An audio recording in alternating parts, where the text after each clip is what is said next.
want to thank you once again for watching another episode of Road to the Top. I'm most excited about today's interview because there's no one who loves movies more than me. And now that life is opening up and we're able to go to the cinema once again, my guest today is someone who's going to answer a lot of questions I used to drive my son Mark crazy with, because I could never understand why Mark would tell me in a movie, or any other people I know that are in the movie industry, and that they were working on a film and they did this and that and looked good. They were happy with how it looked. But then all of a sudden, it was not there, what they said they did. And I would go back and say, what happened? You said you did that, you did this great kick and all of that. And they'd say, Mom, it's a job. I did what was asked of me. Whatever happens to it after the fact, it's out of my hands. So today I'm interviewing a man that is in the film industry. He's known as a filmmaker, a film editor, whatever it is you choose to call him. That is what he does for a profession. So today my guest is a gentleman I've known for some time, actually, but I haven't seen him. I moved away, he moved away, our paths didn't cross until recently again. And I knew he's the person to bring on to this program and ask all the questions that I'm curious about, because he will have the answers. And I'm sure maybe the questions I'm asking might be something that you also wonder about. So with that thought in mind, today's guest is the wonderful Sam Oldham. Hi, Sam. Hello, very nice to see you. Yes, it's great to see you. I haven't seen you in person in maybe 4 or 5 years, yeah? Or Yeah, longer? it's been a while. It's been a while. It was the last big Dragon Fest, if I remember. Was that it that I saw you there? Yeah, yeah, Yeah, yeah. I know. I was trying to remember when was the last time we actually were face to face, and I couldn't remember. But this is second best from face to face. We still are face to face. True, true. So what have you been doing through all this horrible pandemic and life came to a halt? This is a funny answer. I've been editing. Basically, one of the things that I love about editing is that, like screenwriting, it's a very solitary job. And editing, all you need is material to work with. So I've been sort of keeping myself sane by putting together my own little personal projects. A lot of fun stuff, music videos, little documentaries on movies I know about, and working with martial artists. I'm so Cool. grateful for the internet, because I can do Yes, whatever I want with whoever I want, just by exactly. transferring files. It's great. Yeah, today. Wow, imagine what it's going to be 10, 20 years from now. Well, Sam, I know you lived in California. How long did you live out in Los Angeles? I think you lived. How long did you live there? Yeah, it was about 40 years. I came there right after high school because, You did. yeah, I'm a movie obsessive. It's been my life ever since I was a young child. So when I finally got the nerve to take that particular move, things started out kind of rough, but they grew into an incredible experience, and I will never regret going for. I met a lot of wonderful No. people. Yeah. I got to see. I felt like, if you know the well, here we go. You know the movie Forrest Gump. Of course. I feel like the Forrest Gump of Hollywood, because I found myself in a lot of interesting situations that were very, very foundational for a lot of really classic movies, a lot of movie stars, so much stuff. I Yeah. started to feel that I was best kept secret, and I was very proud of that. Yeah, Hollywood is like a best kept secret. It's like a Disney playground. I mean, Mm, you don't have to go to Disneyland, just visit Los Angeles. That's Disneyland. that's true. I mean, I don't consider Hollywood a real place, but a concept. Ah, yeah, it's always amazing to me because when I lived in Europe, everybody always, that was a, oh, we want to go. to Hollywood. We want to see the handprints. We want to walk down Hollywood Boulevard. But there was a period in time when Hollywood Boulevard was not so beautiful. I don't know if you remember, where it kind of got really Oh yeah. dumpy for a while, Oh and yeah. you're not so inviting. But yet the people on the other side of the world didn't know that, and all they wanted to do was come to Hollywood Boulevard. And I thought, oh dear, you might be disappointed. But of course, in the meantime, it's reinvented itself, and it's cleaned up its act, and it's much better than it used to be. It definitely Everybody, evolved. It evolved, yeah, but it's everything is a matter of evolution. I remember when even they were digging the tunnels, and the sidewalks would buckle, and Hollywood was a mess. but it is definitely a place everyone should visit. Mm. Los Angeles, Hollywood, Beverly Hills, all of that. But why did you leave California and move back to the Midwest? Were you born in the Midwest? Yes, yes, I was born and raised here, and I'm always of a Midwestern sensibility. Work ethic is very important to me.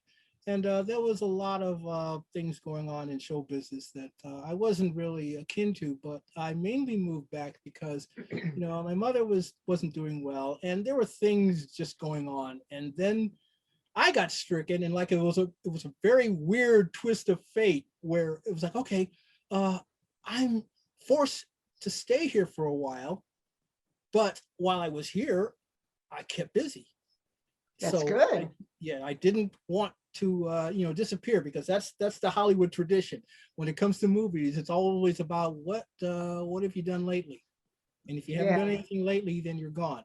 But yeah. if you maintain a status and keep going, at least you generate a continued interest. And that's what I loved about YouTube.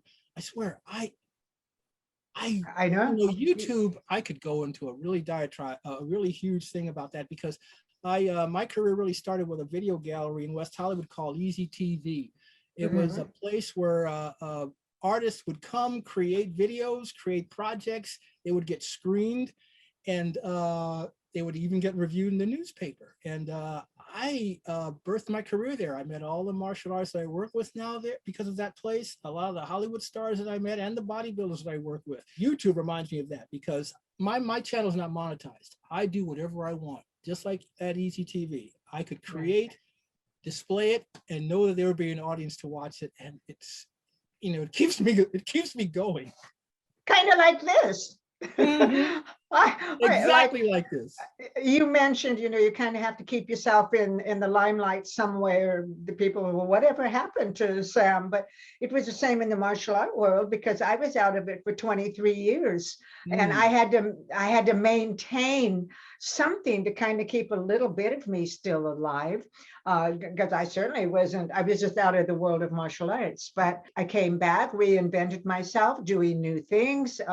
Still teaching, and like you say, here I am with my own YouTube channel, doing something, and I've never million years would I think I'd be sitting here chit-chatting on a YouTube channel. But it's amazing what we can do in today's entertainment world. And Okay. that's what I love about you, because you are such a pioneer, and you have made such an important point and maintain a really amazing position in martial arts, that it's one of those things that got me so enamored with you, because your story needs to continue.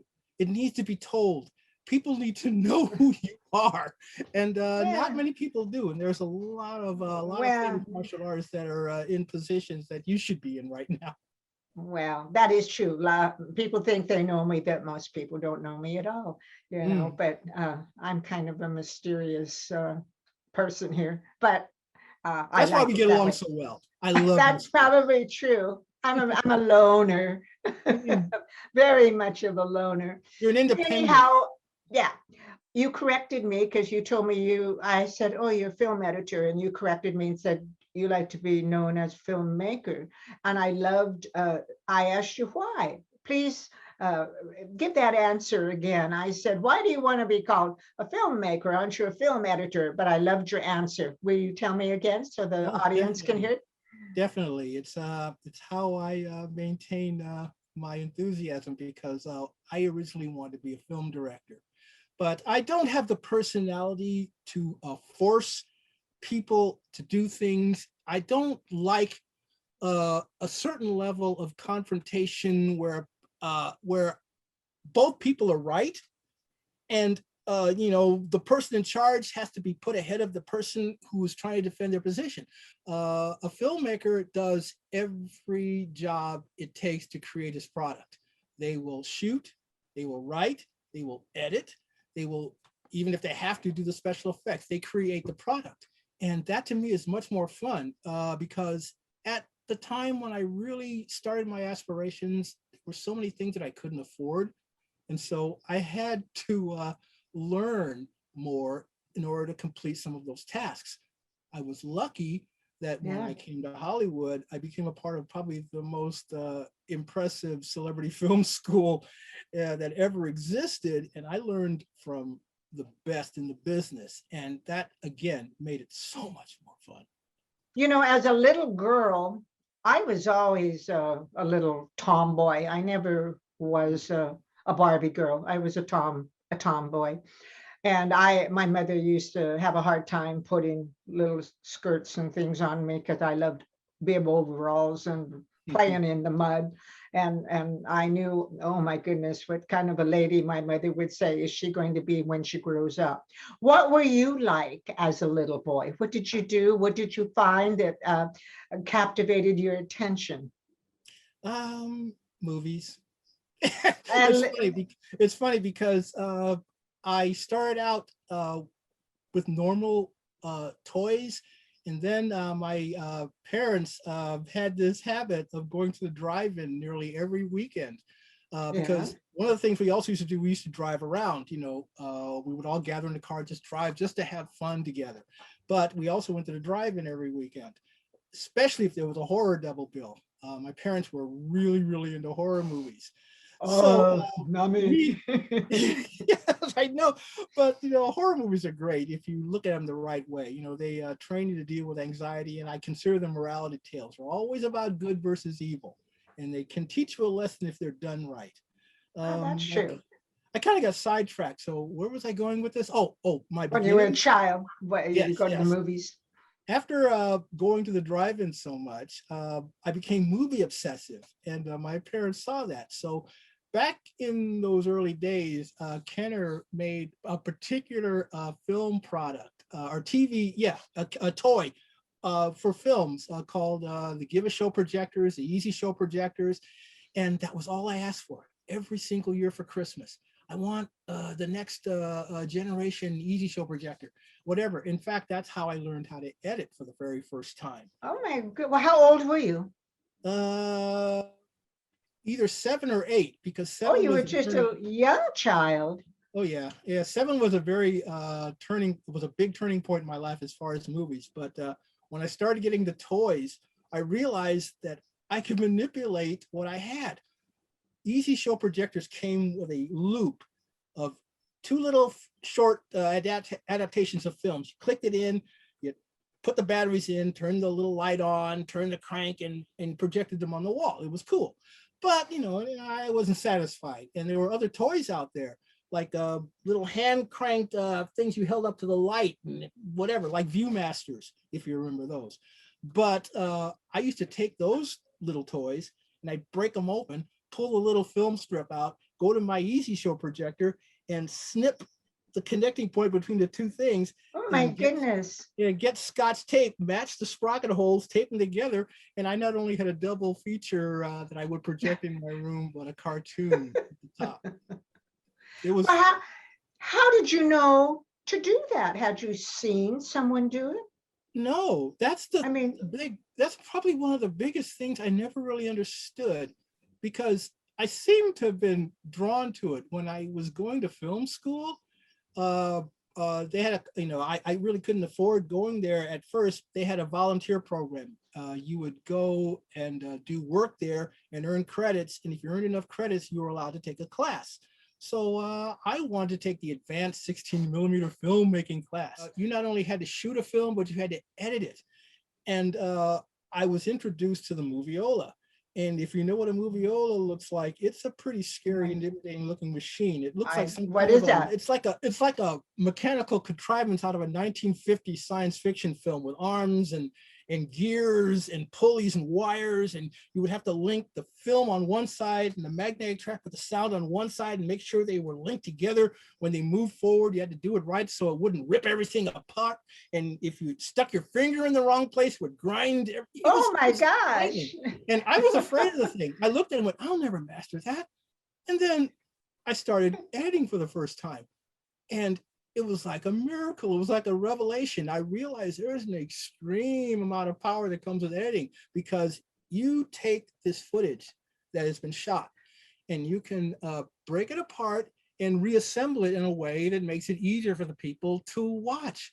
And when it works, it really, really, really makes you feel good. And I became very, very aware of the power of editing during that class. And I've always respected it. I look at, Awesome. there are two aspects of filmmaking that are the foundations of it, or I should say three. There's the writing, there's the directing, and there's the editing. They are the foundations of filmmaking. If the script doesn't work, nothing else will work, because that's the blueprint. If the director can't bring those elements together properly, you don't have the raw material. And if the editor doesn't know how to put that raw material together properly, the audience won't accept it. The best example of that to me, and my favorite lesson, was the movie Star Wars. Star Wars, when it was first made, was one of the worst early screenings ever, because it was out of balance. Really? You know, the yin and yang of it was completely off. And then George Lucas fired his original editor and hired three Oscar winners. They won it for Star Wars, by the way, to fix the film. One of them is one of my favorite editors, who I learned a lot from. His name is Paul Hirsch. But I looked at Star Wars when it premiered at Grauman's Chinese Theater, and I swear it blew me through the back of the theater. I'd never seen a film work so well. And it's all about balancing all those elements. In fact, my favorite example of how Star Wars was drastically changed was the ending. Remember, they had to blow up the Death Star before it blew up Alderaan. It Yes. didn't exist Yes. that way originally. Originally, they were just No. going to go over there and shoot the thing. But the Oh, editors had the idea of taking already shot footage, rejiggering it, and making it a ticking time bomb, saying, "Oh, they're going to blast the planet Alderaan in a few seconds if you don't get up there and blow the Death Star up." That didn't exist before. That all was created in the editing room. wow. Because of that, the movie was 10 times more intense. So the power of Wow. editing, I do not underestimate.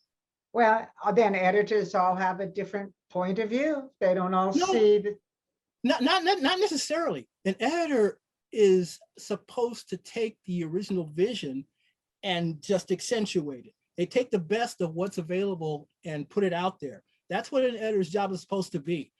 And a good editor can make a bad film better. A bad editor can make a great film horrible. So no, it's a that really, sounds true. Now, you said the script, if it's not a good script, everything could be a disaster. Do they ever, if they have a script and bought it and they're in making a movie, do they change the script in the middle of filming if it isn't going? I mean, do they have that right to change if they a have to, script? yes. I mean, they always have the right. Once the script is in the hands of the producer, I mean, So the writer is no longer involved? unless The the writer director, sold his script? well, that's how the producer may see it sometimes. But most of the time, especially if the director is a really good director, he will bring the writer in while they're shooting sometimes if there's a question, Oh, because only the writer understands the source material. He created well, it. that makes sense. So they collaborate. That's why I love filmmaking so much. It is the ultimate collaborative art. So many elements of art have to combine and work together in a diplomatic, now I'm starting to sound political, in a diplomatic way in order to come up with something that's really, really nice. It's just the Interesting. collaboration that works for me. Well, from a little boy, going grade school, grammar school, high school, college, or whatever, you never lost your interest? Did you go into school productions? Did you do plays? Did you do editing for high school, or were you the little kid running through the neighborhood making your own movies at a young age? Have you been watching my life? That's exactly what I did.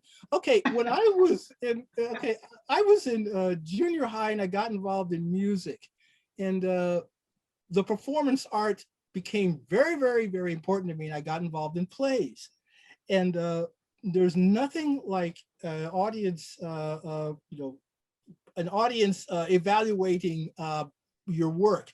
And so I started when I got into high school. Well, actually, my last year in junior high, I shot my very first film, and it was to pass a class, and it worked because the film was okay. So when I got into high school, I did the same thing. I did plays.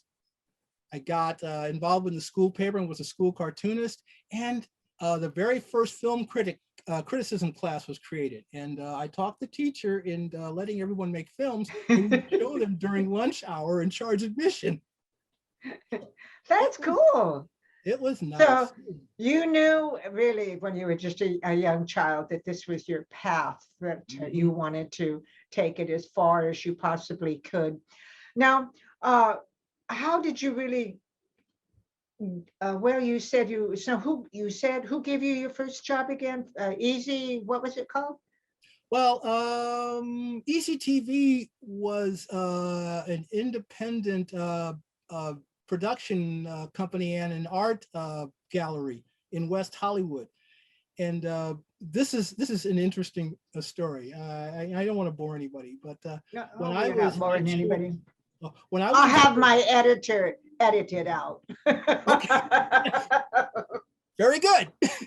Anyway, I was working with a well-known script supervisor, teaching a script supervising class at Sherwood Experimental College. I mean, she used to work at Universal. She worked on Star Trek, a lot of famous TV shows. And what I would do was I would shoot a little short video while her class would practice their script supervising skills. So for the very first time, I shot something really elaborate on location somewhere else. And someone suggested, you ought to take that in and edit it and show it. And I thought, I've never edited video before. So I was told about a place called Easy TV, a video gallery in West Hollywood. So I went there and paid to learn nonlinear editing, and I edited the piece. It came out pretty decently. In fact, it's on my YouTube channel. But they asked me to show it at their annual video potluck event, which was a Halloween event where artists could come in and show their work. And it was the first time something of mine was screened in front of a large audience. And that was it. I became a part of it. I became a part of that company because also what they did was they allowed me to use their equipment to shoot my own projects. And that's when I started doing all those other little videos that I did in the past. And I would rent their video facilities to bring in clients. I did demo tapes for so many martial artists out there at Easy TV. Yes, I've heard that. Your reputation's strong with a lot of fellow martial artists, and I don't think there is anyone in the field of martial arts that hasn't heard of you. You're well respected by many people, and I like that. When we talk about editing, do you have a favorite? I know you love horror movies and you've done so much of that. Is there a favorite film you have edited and why? That I've edited. Ooh, that's very difficult. I can say, because I can't say it was an actual film, I have to say it was a music video. It was something I did at Easy TV just for the fun of it. It was the first thing I did as an independent, just for fun. I was working on another film, and I was driving home, and I heard this song on the radio on this progressive rock station that was playing over and over and over and over again the day before the album was released. It was Michael Jackson's Thriller. I heard that song and my brain lit up. I saw John Landis's fantastic video and it was like a little epic, but I kept thinking to myself, I want to see a music video of just a song with those images that were in my head. So ECTV allowed me to put together my own version of Michael Jackson's Thriller, which they liked so much, it was displayed in the front window. People would pass by on the sidewalk in Santa Monica, see it. What is that? Who is that guy? And then I started getting work.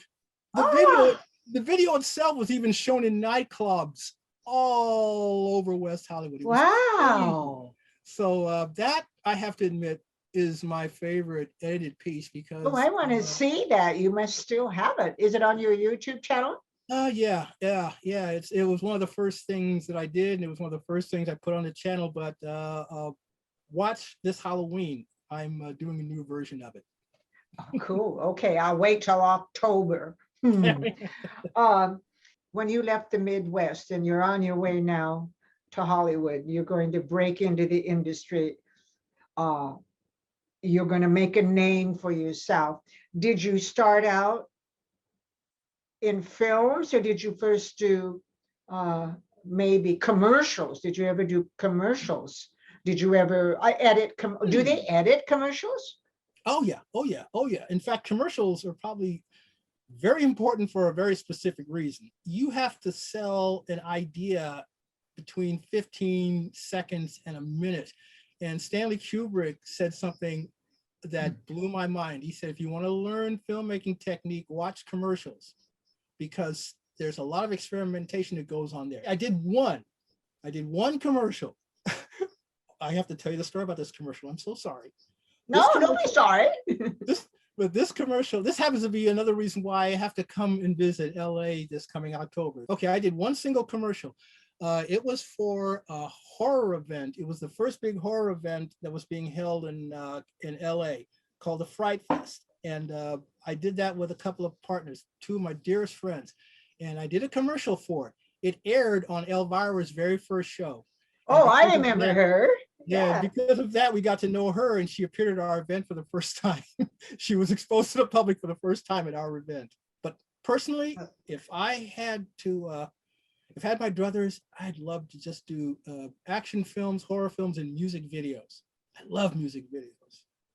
Oh, I enjoy watching them. I never think what goes behind them. I just enjoyed watching them, but I'm sure it's a lot of work. Definitely. Your first professional editing job, did it take you a long time to break into the industry, for someone to recognize you, to hire you, and actually say, we're going to pay you this much to do a professional editing job? Interestingly enough, it didn't take long at all. I got my first professional job directly out of film school, and actually it was because of film school. When I took that class I told you about, yes. I learned the moviola, and it became my best friend. One of the students in my class couldn't handle it, so I had to help him learn how to work his machine. And so after the class ended, he calls me up one day. He happens to be working for a well-known low-budget film producer out of Malibu, and says, Sam, could you come by and show me how to use this new piece of equipment he just brought into the studio? And it was a chem table. It was a whole different form of editing film, because it was a large flat table. You laid the film flat and the sound flat. The mechanisms were all bizarre. I came in, I looked at it. I said, okay, it's just a moviola on its side. I can do this. So we figured it out, and I ended up working with them on several projects, including awesome. I even re-edited particular horror films for television out of that studio. One of my favorites was The Hills Have Eyes, because I felt so guilty doing it that when I finally met Wes Craven at a meeting for the Academy of the Academy of Science Fiction, Fantasy, and Horror Films. I met him at this event, and I publicly apologized to him, and I got an ovation. It was wonderful. Oh, wow, yeah, that's a great story. Now, how did you promote yourself when you didn't have a lot of work? How did you get people to pay attention to you? I didn't really promote myself. I was more of a word of mouth type of guy. I like to call myself one of the best kept secrets in Hollywood. But I got my name got passed around. Although when I got a job at the American Film Institute, that's when they leased the Greystone Mansion in Beverly Hills. That was an amazing place. I got hired as an editor for some of the student films just by sticking a notice on their bulletin board and leaving my phone number there. And the students would tear it off, call me up. I'd come over there, and it was just, Oh, it was fabulous. oh, it used to be so different long ago in breaking into the movie world or compared Mm. to what it is now. But all right, things that I, like I said, Mark would tell me, Mom, I did this, this, this. And I'd say, well, Mark, why didn't I see that in the movie? They said, well, it was edited out. So what happens when you and a director don't see eye to eye? The whole idea of the director editor relationship is extremely close because they have to be one with the material they're working with in order to have, a relationship, in order to understand what's going on. So, the editor will make a suggestion. The director may disagree with it, but if the editor can convince him otherwise, it's still everything works out fine. Or if the other way, the director can convince him otherwise. Um, I could tell a story about someone you already interviewed uh, that was very, very important to my career. Art Camacho is a well-known director, a very good friend of mine. We came up together, and he used to sneak me in to re-edit some of his sequences for some of the films he was fight choreographer for, because the editors there were just trying to get the job done. Yeah. And I had a fascination with martial arts, and he understood that. So we would talk, and we understood what was going on. And one of the films, they finally decided to give me a credit on because I did so much work with Art on it. So I was really, really proud of that. So Oh, cool. Yeah, mm, Art is a cool guy. He's such a mm, gentleman. Yeah. very true, very Um, true. who actually has the final say with the final edit? I mean, if you've done it all, is your say the final say? Actually, it's the producers, which in a sense, sometimes I worry about, because I'd rather it be the final say of the director, because the director is the person responsible for what people are going to see. The producer may have paid for it and got the materials together, but the director is the chef that has to create the souffle that the editor has to bake. So the editor, once he has done his job and said his piece, he pretty much is done. Then it's between the producer and the director to get the final version out there that people see. Have you ever had someone come to you and say, I don't like what you edited, and you have to start from scratch again? That this isn't at all what I had in mind? I've been very lucky and had very, very few moments like that. Maybe one or two, but I've had thousands of jobs. So I think I'm batting pretty well. Oh, that's cool. I never really give it a whole lot of thought, but when movies have movies, sound effects, the whole work, they have music and all going on. Well, when it's your job now to come and edit, do you know what the music is going to be? Do you see all the surrounding? I mean, the music, do you hear the music before or after you edit? Well, at least the way I edit, I have music in my head already, because flow to me is all about rhythm. And in order for a film to really work for me, it has to have a flow. And sometimes I know a lot of editors professionally sometimes use temporary tracks. They'll get other music and they'll cut to it.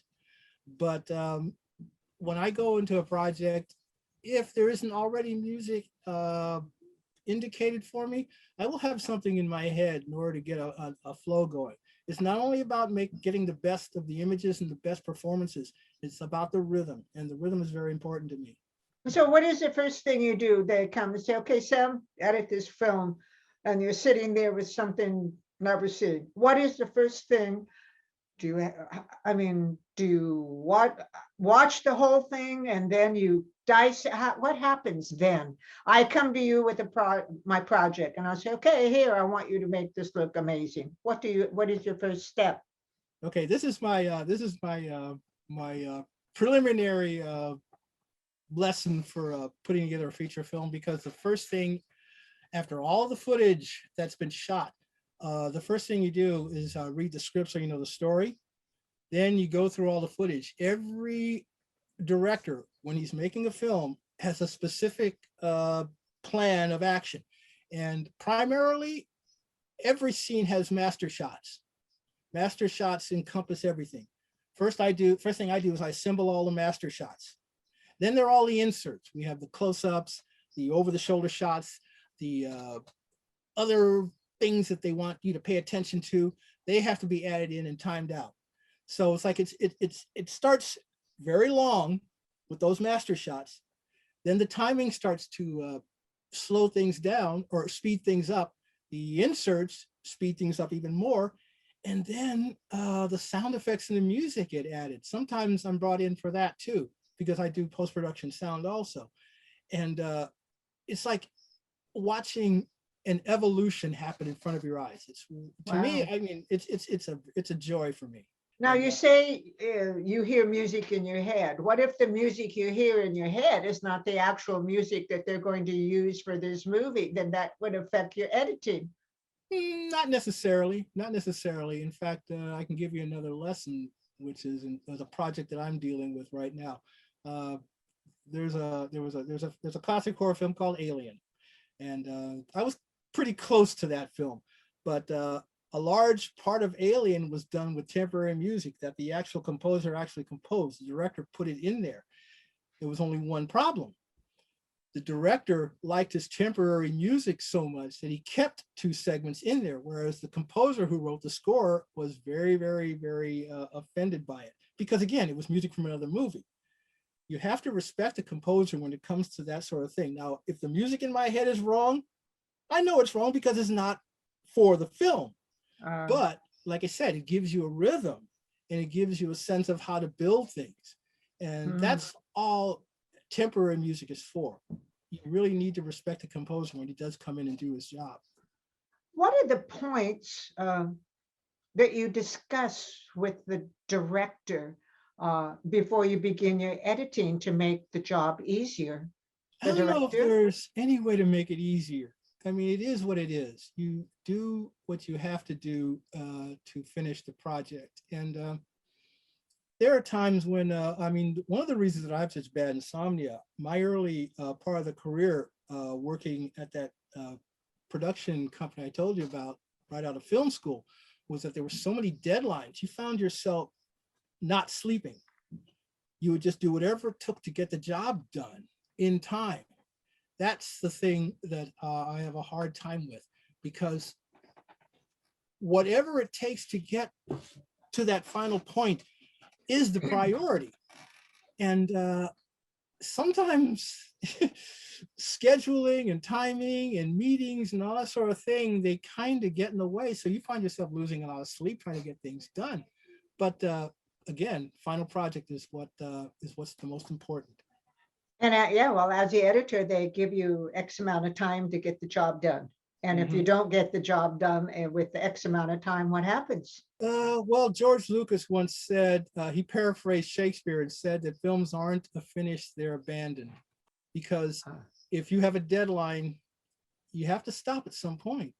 And you know, when it comes to distribution and producers, I mean, you really, I mean, otherwise you could be working on a project forever.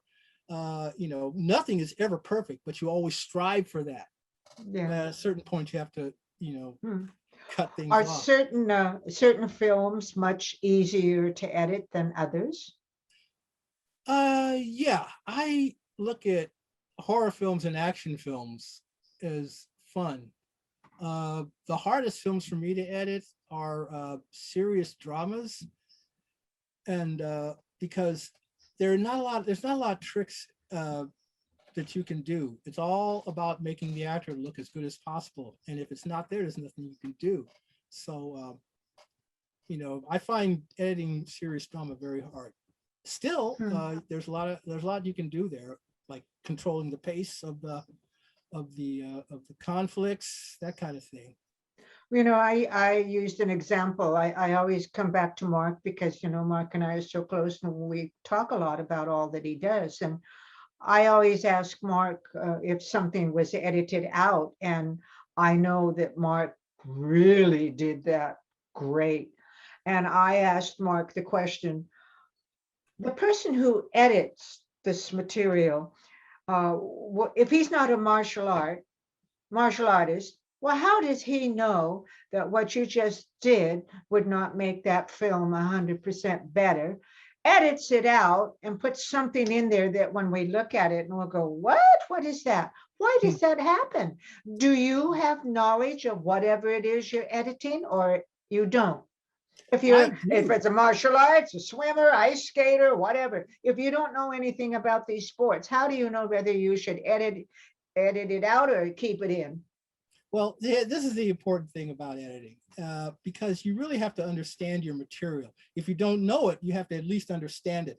Now, that's what makes the director-editor relationship so important, because they have to communicate with their performers, with the actors. The actors have to make sure that they have the information to make this work. Now, unfortunately, there's egos involved in some cases, and I've run into problems with certain directors that are trying to depict a certain point, and then the performer doesn't like that point, but you know, the actor unfortunately loses, and that hurts me. That's probably one of the biggest conflicts I've ever had as an editor. I remember, oh my gosh, this is a funny story. When I was working with a stuntman, I had a crowd of people. We were sitting around the editing room, and I was making certain choices. And I said, I think we should do this, blah, blah, blah, blah, blah, whatever. And then his associate was sitting right next to me. I said, yeah, I agree. But the producer was right behind me, said, no, I don't like it. And he was trying to convince him that what I did was okay. He got mad and said, I'll kick your butt. They started a fight right there in the room in front of me. What? And I'm looking at someone, oh gosh, this is crazy. But you know, again, you're dealing with a lot of different personalities when you're working. Emotions. Yeah. I can imagine the emotions and the adrenaline and I mean, time, money, hours, deadlines, hoping that you have a successful project. Oh, that's very, you know. I have to admit real quick, I have to admit one real quick thing. When I was working in that situation, we forced the producer to take a vacation to London. And as we were driving back, he went to visit a friend of his in London. And as we were driving back, everybody breathed a sigh of relief that he was gone. And I was going to quit. They begged me to stay because I was the only one that could calm him down enough to where at least people could talk to him. Man, Sam, man, I'm amazed you don't have a head filled with gray hair, not your beard.